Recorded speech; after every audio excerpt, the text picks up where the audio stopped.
Assalomu alaykum aziz obunachilar. Navbatdagi bemorimiz 22 yoshdalar.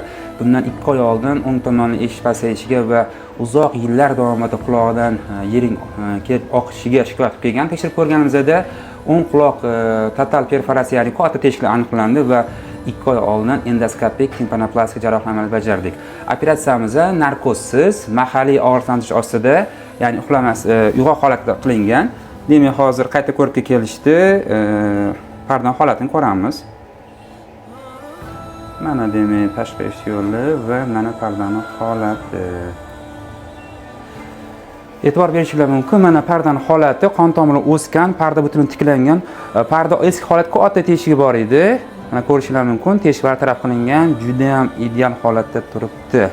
Eshitish operatsiyadan oldin va hozir o'zgarish bo'ldimi? O'zgarish bo'ldi. Yaxshilandi hozir, 30%. Ancha yaxshilandi. Operatsiya narkozsiz bo'lgan, siz uyg'oq holatda bo'lgansiz, og'riq kuchli bo'lmaganmi? Chidasa bo'ladi. Operatsiyani bemalol mahalliyda qilsa bo'ladi. Mana aziz obunachilar, bemorimizda narkozsiz, ya'ni mahalliy ukol qilingan va uyg'oq holatda operatsiya qilingan va mana pardani holati juda ham zo'r. Alhamdulillah. Bizni kuzatishda davom eting. Buningiz xayr bo'lsin.